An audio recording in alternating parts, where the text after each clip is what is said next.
இந்த வாரம் சினிமா திரைவிமர்சனத்தில் நாம பார்க்க போற படம் காமி. காசியில் சுற்றித் திரியும் நாயகன் விஸ்வக் செனின் தேகம் மீது மனிதர்கள் லேசாக தொட்டால் கூட அவருக்கு மின்சாரம் தாக்கியது போன்ற உணர்வு ஏற்படுவதோடு உடலில் மாற்றம் ஏற்பட்டு சுய நினைவின்றி சில மணி நேரங்கள் செயலற்று போய்விடுவார். தனக்குள் இருக்கும் இத்தகைய பாதிப்பில் இருந்து மீள்வதற்காக வைத்தியர் ஒருவரை அவர் அணுகுகின்றார். ஆனால் இப்படிப்பட்ட பாதிப்பை குணப்படுத்த தன்னிடம் மருந்து இல்லை என்று கூறும் அந்த வைத்தியர் இதை குணப்படுத்தக்கூடிய அரிய வகை காளான் ஒன்று இமயமலை பகுதியில் இருப்பதாகவும் 36 வருடங்களுக்கு ஒருமுறை வளரும் இந்த காளான் வளர்ந்த 24 மணி நேரத்தில் அழிந்துவிடும் என்றும் கூறுகிறார். அதன்படி அந்த அதிசய காளான் குறித்து பல வருடங்களாக ஆய்வு மேற்கொள்ளும் மருத்துவர் சாந்தினி சௌத்ரியிடம் சேர்ந்து காளானை எடுப்பதற்காக நாயகன் விஸ்வக் சென் ஆபத்து நிறைந்த இமயமலை பகுதிக்கு பயணப்படுகிறார். இதற்கிடையே அவரது நினைவுகளில் அடிக்கடி ஆபத்தில் இருக்கும் ஒருவர் சிறுவன் தன்னை காப்பாற்றுமாறு சொல்வது போலவும் சிறுமி ஒருவரும் அடிக்கடி வருகிறார்கள். அவர்கள் யார், எதற்காக தன் நினைவுகளில் வருகிறார்கள் என்ற குழப்பத்தோடு தனது பயணத்தை தொடர அங்கு பல்வேறு ஆபத்துகளையும் நாயகன் சந்திக்கின்றார். அந்த ஆபத்துக்களை கடந்து காளானை அவர் எடுத்தாரா இல்லையா என்பது ஒரு பக்கம் இருக்க, அவர் நினைவில் வரும் அந்த சிறுவனும் சிறுமியும் வெவ்வேறு ஆபத்துகளில் சிக்கிக்கொண்டு தவிக்கிறார்கள்.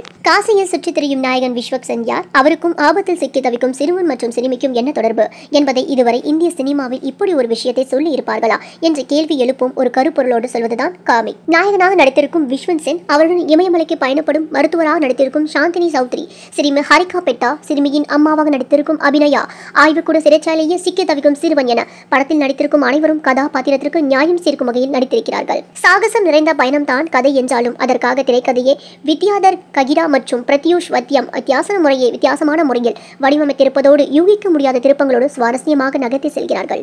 3 கதைகள் சொல்லப்பட்டாலும் 3 கதைகளுக்கும் 3 கதாபாத்திரங்களுக்கும் ஏதோ ஒரு தொடர்பு இருக்கின்றது என்பதை பார்வையாளர்கள் யூகித்தாலும் அந்த தொடர்பு என்ன என்பது குறித்து கிளைமாக்ஸ் நெருங்கும் வரை நிச்சயம் யாராலும் யூகிக்க முடியாது.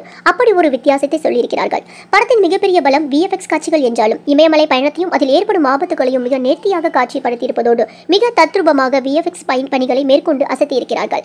ஆய்வுக்கூட சிறைச்சாலையில் சிக்கி தவிக்கும் சிறுவன் மேற்கொள்ளும் பிரச்சனைகள் மற்றும் அவன் அங்கிருந்து தப்பிக்கும் முயற்சிகள் தொடர்பான காட்சிகள் குறைவு என்றாலும் அவை அனைத்தும் நம்மை சீட் நுனியில் உட்கார வைத்து விடுகின்றது. அபிநயாவின் தாய்ப்பாசம் மற்றும் சிறுமி அனுபவிக்கும் கொடுமைகள் பார்வையாளர்களின் இதயத்தை கணக்க செய்கின்றது. அதே சமயம் ஆபத்து மிக்க பயணத்தில் அவ்வப்போது உயிர் போகும் அளவுக்கு நாயகன் ஆபத்தில் சிக்கினாலும் அடுத்த காட்சியில் அசால்ட்டாக பிழைத்து விடுவதும் அவருடன் பயணிப்பவரும் அதே போல் ஆபத்துக்களை அசால்ட்டாக கடந்து செல்வதும் லாஜிக் மீறலாக இருக்கின்றது. அப்படிப்பட்ட காட்சிகளில் போது நமக்கு லேசாக கொட்டாவி வந்தாலும் சிறுவன் தப்பிக்கும் முயற்சியும் சிறுமி எதிர்கொள்ளும் பிரச்சனைகளும் நம் தூக்கத்தை போக்கி படத்தை கவனிக்க வைத்து வருகின்றது.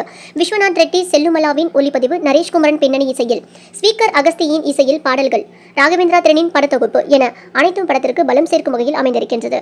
மொத்தத்தில் சிறு குறைகள் இருந்தாலும் இந்த காமி மொழிகளை தாண்டி ரசிகர்களை ரசிக்க வைக்கும் காட்சி மொழியாக வெற்றி பெற்றுள்ளது.